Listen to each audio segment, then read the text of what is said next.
ಮಾತ್ರ ಯಾವ ಅಡ್ಡಿ ಸಡ್ಡಿ ಇಲ್ಲದೆ ಯಾರು ಪರ್ಮಿಷನ್ ತಗೊಳ್ದೆ ಎಲ್ಲಿಗೆ ಬೇಕೋ ಅಲ್ಲಿಗೆ ಹೋಗಿ ಏನೇನು ಬೇಕೋ ಅದನ್ನೆಲ್ಲ ಮೇಯ್ಕೊಂಡು ಬರುತ್ತೆ. ಅದಕ್ಕೂ ನಿಮ್ ಮಗಳ ಹಾಗೆ ಯಾವ ಲಂಗು ಇರೋದಿಲ್ಲ, ಯಾವ ಲಗಾಮು ಇರೋದಿಲ್ಲ. ಅನ್ನಿ ಸ್ವಾಮಿ, ಏನ್ ಬೇಕಾದ್ರೂ ಅನ್ನಿ. ನೀವೇನೇ ಅಂದ್ರು, ಏನೇ ಬೈದ್ರು ನ್ಯಾಯನೇ. ಯಾಕೆ ಅಂದ್ರೆ ನನ್ನ ಮಗಳು ತಪ್ಪು ಮಾಡಿದಾಳಲ್ಲ. ಅವಳು ಮಾಡಿರೋ ತಪ್ಪಿಗೆ ನೀವೇನ್ ಶಿಕ್ಷೆ ಕೊಟ್ರು ಕಡಿಮೆನೆ. ಅಯ್ಯೋ, ತಪ್ಪು ಮಾಡಿದವ್ರು ನೀನು, ನಿನ್ನ ಮಗಳಲ್ಲ ತಾಯಿ. ನಾನು ತಪ್ಪು ಮಾಡಿದವನು. ಹಣ, ಆಸ್ತಿ, ಅಂತಸ್ತು, ಯೋಗ್ಯತೆ ಯಾವ್ದ್ರಲ್ಲೂ ಹೊಂದಾಣಿಕೆ ಇಲ್ದಿರೋ ಯೋಗ್ಯತೆ ಗೆಟ್ಟವ್ರ ಜೊತೆ ಸಂಬಂಧ ಬೆಳೆಸಕ್ ಹೋದ್ನಲ್ಲ. ಹಸು ಜೊತೆ ಸಂಬಂಧ ಬೆಳೆಸ್ಬೇಕು. ಯೋಗ್ಯತೆ ಗೆಟ್ಟವ್ರ ಜೊತೆ ಸಂಬಂಧ ಬೆಳೆಸಕ್ ಹೋದೆ ನೋಡಿ, ಅದಕ್ಕೆ ನನಗೆ ಜಾಸ್ತಿ ಆಗ್ತಿರೋದು.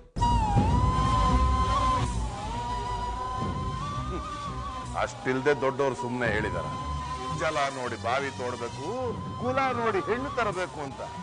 ಬೀದಿ ನಾಯಿನ ಕರ್ಕೊಂಬಂದು ಸಿಂಹಾಸನ ಮೇಲೆ ಕೂಡಿಸ್ರೆ ಅದು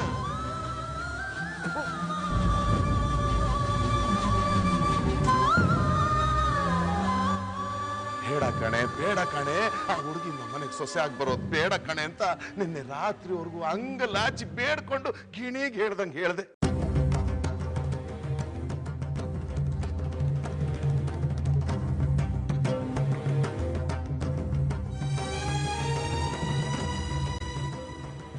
ಆದ್ರೆ ನೀನೇನಂದೆ, ಆ ಹುಡುಗಿ ಒಳ್ಳೆಯವಳು, ಈ ಮನೆಗೂ ನಮ್ಮ ಮಗನ್ಗೂ ಚೆನ್ನಾಗಿ ಹೊಂದ್ಕೊಂಡು ಹೋಗ್ತಾಳೆ, ನಮ್ಮ ವಂಶದ ಕೀರ್ತಿನ ಬೆಳಗ್ತಾಳೆ ಅಂತ.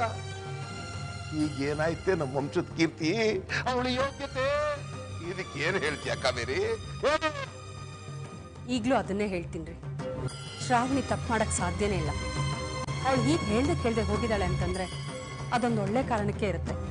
ಅದರಿಂದ ಯಾರಿಗೋ ಒಳ್ಳೇದೇ ಆಗಿರುತ್ತೆ.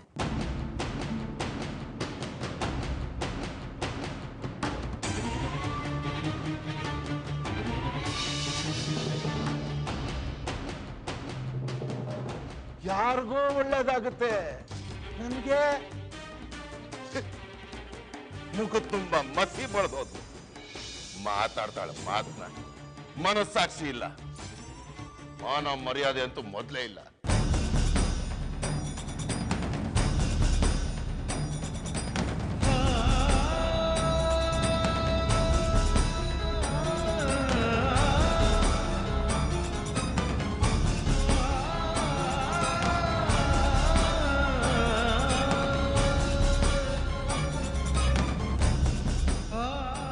ಏನಪ್ಪ ನಾಗಾರ್ಜುನ, ನಮ್ಮಮ್ಮ ನಿನ್ನ ಗಂಡ್ ಮಗು ಅಂತ ತಾನೇ ಹೆತ್ಲು. ನಾವಿಬ್ರು ಹೆಣ್ಮಕ್ಳು ವೇಸ್ಟ್ ಅಪ್ಪ. ವಂಶೋದ್ಧಾರಕ, ವಂಶದ ಹೆಸರನ್ನ ಉಳಿಸ್ಬೇಕು ಅಂತ ತಾನೇ ನಿನ್ನನ್ನು ಹೆತ್ತಿದ್ದು.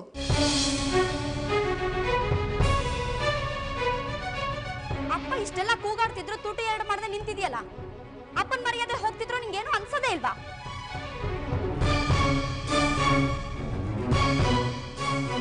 ಮನೆ ಹೆಣ್ಮಕ್ಳ ಬಗ್ಗೆ ಬೆಲೆ ಇಲ್ಲ. ಮನೆ ಮಾನ ಕಳೆದು ಹೋದ್ಮೇಲೂ ಅವಳ ಮೇಲೆ ನಂಬಿಕೆ ಇದೆ. ಅವಳು ಒಳ್ಳೆ ಕಾರಣಕ್ಕೆ ಓಡ್ ಹೋಗಿದ್ದಾಳೆ ಅಂತ ಎಲ್ಲರೂ ನಂಬ್ಕೊಂಡಿದ್ದೀರಾ. ಆ ವಯ್ಯಾರಿ ಅದು ಯಾಕೆ ಓಡ್ ಹೋದ್ಲು, ಅದಕ್ಕೆ ಕಾರಣ ಏನು, ಎಲ್ಲಿಗೆ ಓಡ್ ಹೋದ್ಲು ಅಂತನಾದ್ರೂ ವಿಚಾರಿಸ್ಬೋದಲ್ವಾ?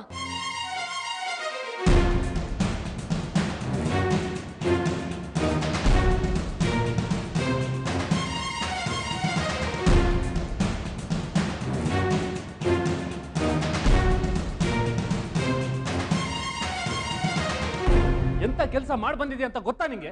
ಅದ್ರ ಪರಿಣಾಮ ಎಲ್ಲಿ ಹೋಗ್ಲಿಲ್ಲ ಅಂತ ಗೊತ್ತಾ? ಒಂದು ಫೋನ್ ಬಂತು ಅಂತ ಹೇಳಿ ನಮ್ಗೆ ಯಾರಿಗೂ ಒಂದು ಮಾತು ಹೇಳಿದೆ, ಬಂದಿರೋ ಗೆಸ್ಟ್ಗಳ ಮುಖನೂ ನೋಡಿದೆ, ನಿನ್ ಪಾಡಿಗೆ ನೀನು ಹೊರಟೋದ್ರೆ ನಾವೇನಂತ ಅರ್ಥ ಮಾಡ್ಕೋಬೇಕು? ಬಂದಿರೋ ರಿಲೇಟಿವ್ಸ್ಗೆಲ್ಲ ನಾವೇನಂತ ಉತ್ತರ ಕೊಡ್ಬೇಕು? ಫಂಕ್ಷನ್ ಮಧ್ಯದಲ್ಲೇ ಎಂಗೇಜ್ಮೆಂಟ್ ಹುಡುಗಿ ಓಡೋದ್ಲು ಅಂದ್ರೆ ಜನ ಏನಂತ ಅನ್ಕೊಳ್ಳಲ್ಲ. ಬಂದವರೆಲ್ಲ ತಲೆಗೆ ಒಂದೊಂದು ಮಾತಾಡ್ಕೊಂಡು ಅವ್ರಾಗ ಅವರೇ ಹೊರಟೋದ್ರು. ನಿಂತ್ಕೊಳ್ಳಿ ಅನ್ನೋ ಹಾಗೂ ಇಲ್ಲ, ಹೋಗ್ ಬನ್ನಿ ಅಂತ ಪ್ರೀತಿಯಿಂದ ಕಳ್ಸ್ಕೊಡೋ ಹಾಗೂ ಇರ್ಲಿಲ್ಲ. ಬಂದವ್ರ ಎದುರುಗಡೆ ಎಲ್ಲ ನೀವ್ ಮಾಡಿದ ಅವಮಾನದಿಂದ ಅವ್ರ ಎದುರುಗಡೆ ಮುಖ ತೋರಿಸಿ ಮಾತಾಡಕ್ಕಾಗಿಲ್ಲ ನಮ್ಗೆ.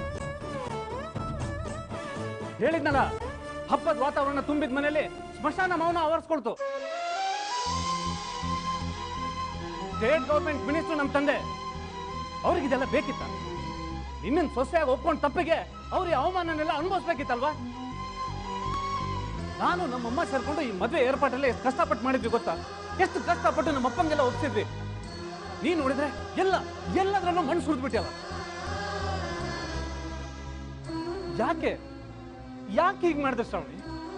ಈ ಮದುವೆ ನಡೆಯೋದು ನಿಂಗೆ ಇಷ್ಟ ಇರ್ಲಿಲ್ವಾ? ಮಾತಾಡು ಶ್ರಾವಣಿ. ಯಾಕೆ ಹೀಗೆಲ್ಲ ಮಾತಾಡ್ತಿದ್ದೀರಾ ನಾಗಾರ್ಜುನ್? ನಿಮ್ನ ಇಷ್ಟಪಟ್ಟೆ ತಾನೇ ನಾನು ನಿಮ್ಮ ಮದ್ವೆಗೆ ಒಪ್ಕೊಂಡಿದ್ದು. ಮತ್ತೆ ಯಾಕೆ ಈ ಸಂಬಂಧ ಮುರ್ಕೊಂಡು ಹೋಗೋ ತರ ಫಂಕ್ಷನ್ ಮಧ್ಯದಲ್ಲೇ ಕೇಳ್ದೆ ಓಡ್ ಬಂದೆ?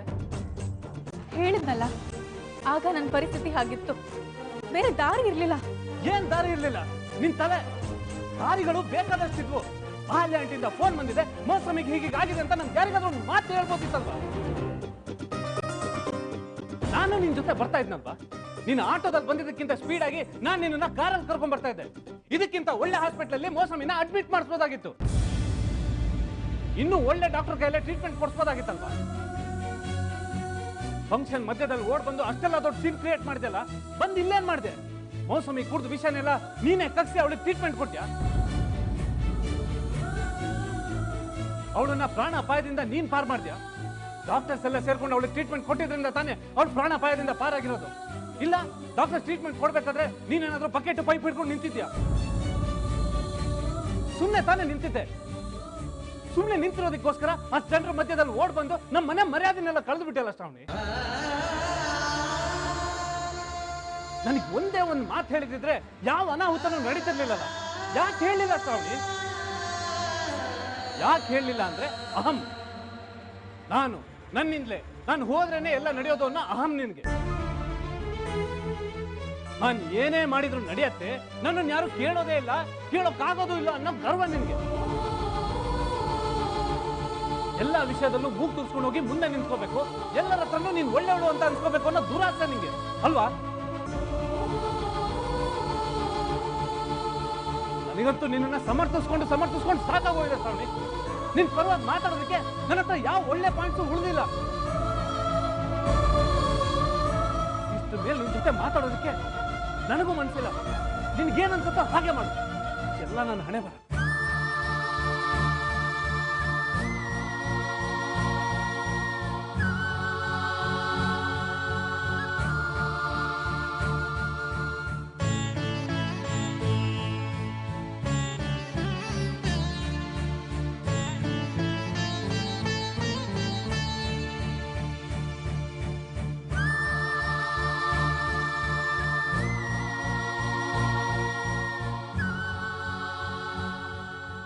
ಏನಮ್ಮ ತಾಯಿ, ಇದೇನ ನೀವು ನಿಮ್ಮ ಮಗಳನ್ನ ಬೆಳೆಸಿದ ರೀತಿ? ಏನಮ್ಮ ಗೊತ್ತಿಲ್ಲದೆ ಕೇಳ್ತೀನಿ, ನೀವು ಮಗಳನ್ನ ಹೆತ್ರೋ ಅಥವಾ ಬೀದಿ ಬಸ್ವಿನ ಹೆತ್ರೋ?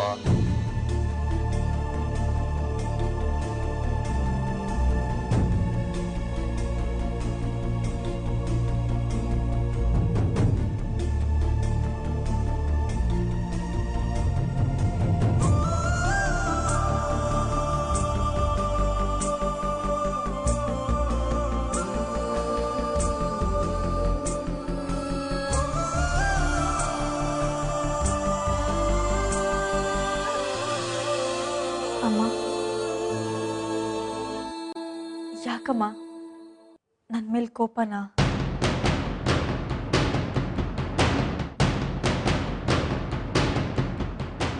ಮಾತಾಡಮ್ಮ ಪ್ಲೀಸ್, ಮಾತಾಡು. ಏನ್ ಮಾತಾಡ್ಬೇಕಮ್ಮ? ಏನೇನ್ ಮಾತಾಡ್ಬೇಕಿತ್ತು ಅದನ್ನೆಲ್ಲ ಗೌಡ್ರೆ ಮಾತಾಡ್ಬಿಟ್ರಲ್ಲ. ಸಾರ್ಥಕ ಆಗೋಯ್ತು.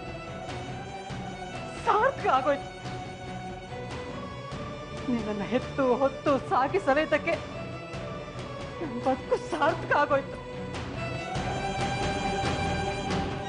ಇವತ್ತು ನನಗೆ ಒಳ್ಳೆ ಹೆಸರು ತಂದು ಕೊಟ್ಬಿಟ್ಟೆ, ಒಳ್ಳೆ ಬಿರುದುಗಳನ್ನ ಕೊಡಿಸ್ಬಿಟ್ಟೆ. ಇವತ್ತಿಗೆ ನನ್ನ ಜನ್ಮ ಸಾರ್ಥಕ ಆಗೋಯ್ತು. ನೀನ್ ಮಾಡಿದ ಕೆಲ್ಸಕ್ಕೆ ಗೌಡ್ರು ನನ್ಗೆ ಹೇಗ್ ಸನ್ಮಾನ ಮಾಡಿದ್ರು ಅಂತೀಯ? ಇವತ್ತು ತುಂಬಾ ತುಂಬಾ ಸಂತೋಷ ಆಗ್ತಾ ಇದೆ. ನನ್ಗಾಗ್ತಿರೋ ಸಂತೋಷಕ್ಕೆ ನಾನು ಇವತ್ತೇ ಸತ್ತು ಹೋಗ್ಬೋದು.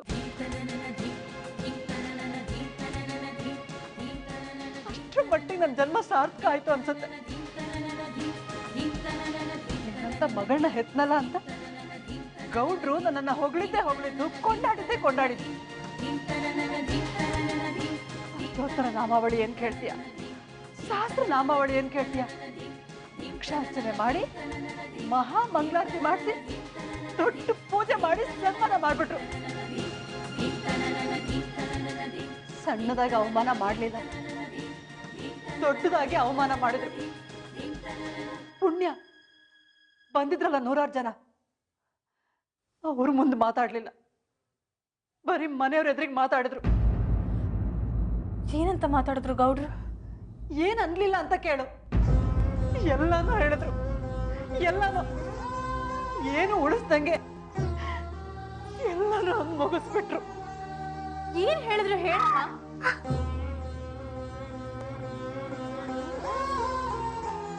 ಕೇಳಿದ್ರು, ಸರಿಯಾಗೇ ಕೇಳಿದ್ರು. ಇದೇನಾ ತಾಯಿ ನೀವು ಮಕ್ಕಳನ್ನ ಬೆಳೆಸೋ ರೀತಿ? ಮಕ್ಕಳನ್ನ ಹೀಗೇನ ಬೆಳೆಸೋದು ಅಂತ?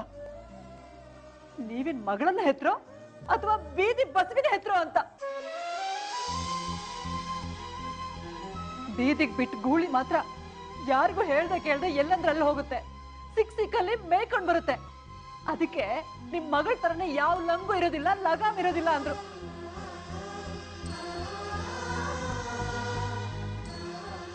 ಯಾಕಮ್ಮ ಹಾಗೆ ಮುಖ ನೋಡ್ತಿದ್ಯಾ? ಇನ್ನೂ ಇದಾವೆ ಮುತ್ತಿನಂತ ಮಾತುಗಳು. ಅವರು ಯೋಗ್ಯತೆಗೆಟ್ಟವ್ರ ಜೊತೆಲಿ ಸಂಬಂಧ ಬೆಳೆಸ್ಬಿಟ್ರಂತೆ. ಅವರು ಹುಲ್ಲು ತಿನ್ನೋ ಹಸುಗಳಂತೆ. ನಾವು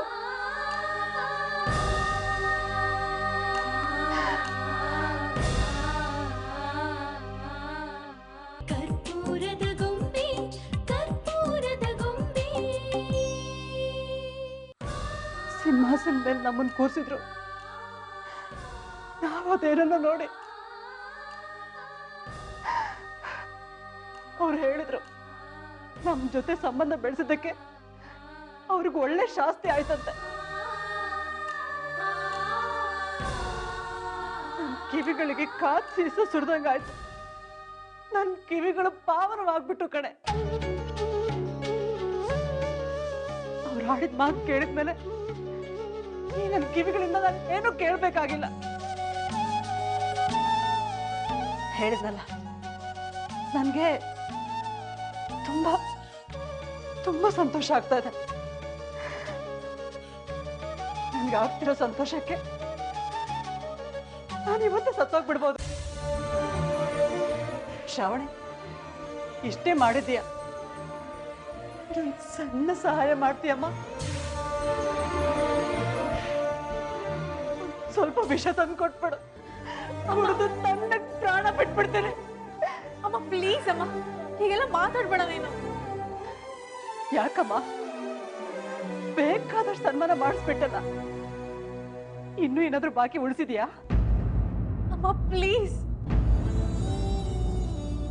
ನಾನು ತಪ್ಪು ಮಾಡಿದೀನಿ ಅಂತ ನಿಂಗೆ ಅನ್ಸತ್ತಮ್ಮ? ನಿನ್ ಮಗಳು ಯಾವುದೇ ಕಾರಣಕ್ಕೂ ತಪ್ಪು ಮಾಡೋದಿಲ್ಲಮ್ಮ. ಈ ಶ್ರಾವಣಿ ಏನೇ ಮಾಡಿದ್ರು ಅದ್ರ ಹಿಂದೆ ಒಂದು ಒಳ್ಳೆ ಉದ್ದೇಶ ಇಟ್ಕೊಂಡೆ ಮಾಡಿರ್ತಾಳೆ ಅಂತ ನಿಂಗೆ ನಂಬಿಕೆ ಇಲ್ವಮ್ಮ?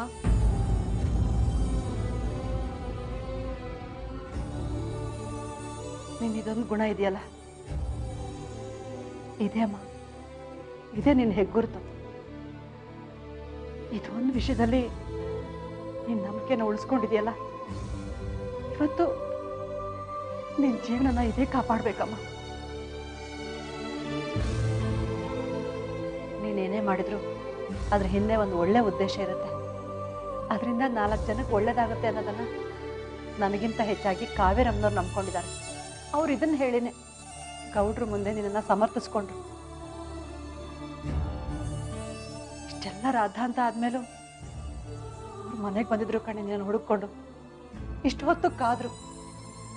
ನಿನ್ ಮನೆಗೆ ಬಂದ್ರೆ ಅವ್ರ ಮನೆಗೆ ಕಳ್ಸೋದಿಕ್ಕೆ ಹೇಳಿದ್ರು. ನೀನ್ ನಿಶ್ಚಿತಾರ್ಥದಿಂದ ಹೇಳ್ದೆ ಕೇಳ್ದೆ ಎದ್ದು ಹೋಗಿ ಅವ್ರಿಗೆ ಎಷ್ಟೇ ಅವಮಾನ ಮಾಡಿದ್ರು, ಈ ಗೌಡ್ರು ಎಷ್ಟೇ ಕೋಪ ಮಾಡ್ಕೊಂಡಿದ್ರು, ನಿನ್ ಪರವಾಗಿ ಅವ್ರು ಮಾತಾಡಿ ಅವ್ರ ಕೋಪನ ತಣ್ಣಗೆ ಮಾಡ್ತಾರಂತೆ. ಅದಕ್ಕೆ ನೀನು ಒಂದ್ಸಲ ಅವ್ರ ಮನೆಗೆ ಹೋಗಿ ಅವ್ರ ಕ್ಷಮೆ ಕೇಳ್ಬೇಕಂತೆ ಕಣೆ. ಕ್ಷಮೆ? ಹಾ, ನೀನು ಒಂದ್ಸಲ ತಪ್ಪಾಯ್ತು ಅಂತ ಅವ್ರ ಹತ್ರ ಕ್ಷಮೆ ಕೇಳ್ಬೇಕಂತೆ. ಉಳಿದಿದ್ದನ್ನ ಕಾವೇರಮ್ಮನವ್ರು ನೋಡ್ಕೊಳ್ತಾರಂತೆ. ಮಾಡಿದ ನಿಶ್ಚಿತಾರ್ಥ ಮಾಡ್ದಂಗೆ ಇರುತ್ತೆ. ನಿನ್ನನ್ನ ಸೊಸೆಯಾಗಿ ಸ್ವೀಕರಿಸ್ತೀವಿ ಅಂತ ಹೇಳಿದ್ರು. ಒಂದ್ಸಲ ಕ್ಷಮೆ ಕೇಳ್ಬಿಡಮ್ಮ. ಏನ್ ಯೋಚನೆ ಮಾಡ್ತಿದ್ಯಾ ಶ್ರಾವಣಿ? ಮಾಡಿದ ತಪ್ಪಾಯ್ತು ಅಂತ ಗೌಡ್ರ ಹತ್ರ ಹೋಗಿ ಕ್ಷಮೆ ಕೇಳು. ಹೋಗ್ತೀನಮ್ಮ, ಕೇಳ್ತೀನಿ. ಆ ಮನೆಯವ್ರನ್ನೆಲ್ಲ ಒಟ್ಟಿಗೆ ನಿಲ್ಸ್ಕೊಂಡು ಕೇಳ್ತೀನಿ. ಅಮ್ಮ, ನೀನೇನು ಯೋಚನೆ ಮಾಡಬೇಡ. ನಾಗಾರ್ಜುನ್ ಜೊತೆ ನನ್ನ ಮದುವೆ ನಡೆಯುತ್ತೆ. ನಾನು ಆ ಮನೆಗೆ ಸೊಸೆಗೆ ಹೋಗ್ತೀನಿ.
ಅಮ್ಮ,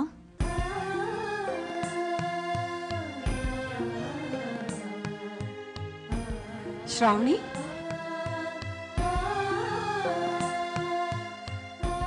ಬಂದೇನೆ ತಾಯಿ. ಅಮ್ಮ, ಸ್ವಲ್ಪ ನಿಮ್ಮ ಮನೆಯವರೆಲ್ಲರೂ ಕರಿತೀರಾ? ಕರಿತೀನಿ. ಏನು ಅಂದ್ರೆ ನಾಗಾರ್ಜುನ, ಸಿಂಧು, ಬಿಂದು ಎಲ್ಲ ಬನ್ನಿ, ಶ್ರಾವಣಿ ಬಂದಿದ್ದಾಳೆ.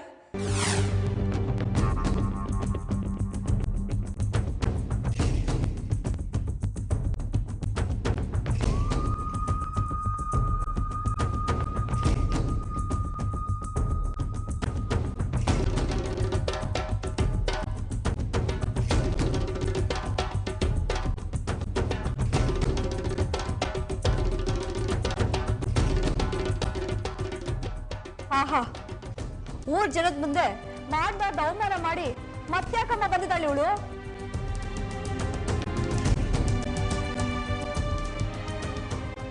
ಅಮ್ಮ ಮನೆಗೆ ಬಂದು ನೀನ್ ಮಾಡಿದ ತಪ್ಪಿಗೆ ಕ್ಷಮೆ ಕೇಳು ಅಂತ ಹೇಳಿದ್ರು ಮಾವ.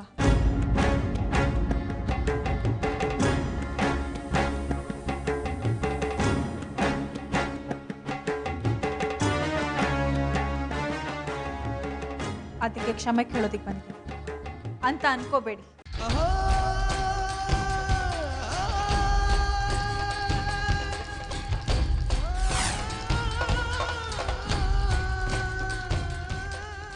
ಹೌದು, ನಾನು ಕ್ಷಮೆ ಕೇಳೋದಿಕ್ ಬಂದಿಲ್ಲ.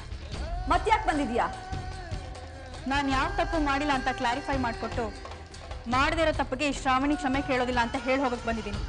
ಅಯ್ಯೋ, ನೋಡಿದ್ರೆ ದಿಮಾಕ್ನ. Please, will you shut your mouth? ನಾನು ಮಾತು ಶುರು ಮಾಡ್ತಿದ್ದೀನಿ. ನನ್ನ ಮಾತು ಮುಗಿಯೋ ತನಕ ಯಾರು ಮಧ್ಯ ಮಾತಾಡಬಾರ್ದು. ನನಗೂ ಕೋಪ ಬರುತ್ತೆ.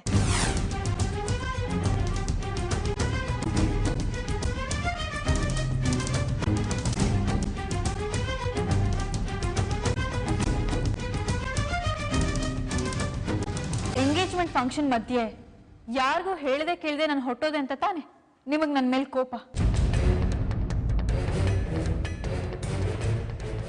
ನಾನು ನಿಮಗೆ ಯಾರಿಗೂ ಹೇಳ್ದೆ ಒಂದೇ ಉಸಿರಲ್ಲಿ ಎಲ್ಲಿ ಹೋಗಿದೆ ಗೊತ್ತಾ? ಯಾಕೆ ಹೋಗಿದೆ ಗೊತ್ತಾ?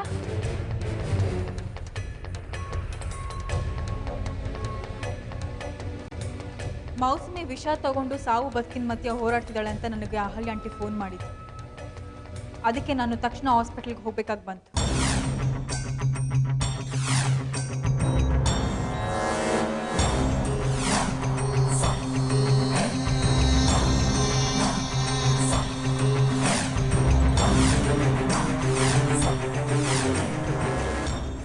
ಮನೆಗೆ ಸಂಬಂಧಪಟ್ಟ ಒಂದು ಹುಡುಗಿ ವಿಷ ಕುಡಿದ್ಲು ಅಂತ ಹೇಳ್ತಿದ್ದೀನಿ. ಯಾಕೆ ಕುಡಿದ್ಲು, ಏನಾಯ್ತು ಅಂತ ಯಾರು ಕೇಳ್ತಾನೆ ಇಲ್ವಲ್ಲ? ಅದು ನಮಗೆ ಸಂಬಂಧಪಡದೇ ಇರೋ ವಿಷಯ. ನೋ ಅದ್ಗೆ, ಮೌಸಮಿಗೂ ಈ ಮನೆಗೂ ಸಂಬಂಧ ಇದೆ, ರಕ್ತ ಸಂಬಂಧ. ಹಾಗೇನೆ ಮೌಸಮಿ ಆತ್ಮಹತ್ಯೆ ಪ್ರಯತ್ನಕ್ಕೂ ಈ ಮನೆಯವ್ರಿಗೂ ಸಂಬಂಧ ಇದೆ.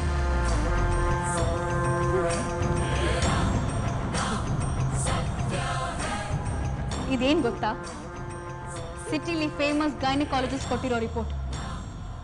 ಮೌಸಮಿ ಪ್ರೆಗ್ನೆಂಟ್ ಅಂತ ಡಿಕ್ಲೇರ್ ಮಾಡಿರೋ ರಿಪೋರ್ಟ್.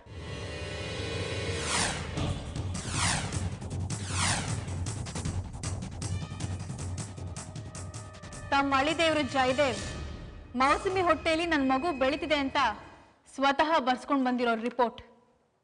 ಐ ಮೀನ್ ಸುಳ್ಳು ರಿಪೋರ್ಟ್.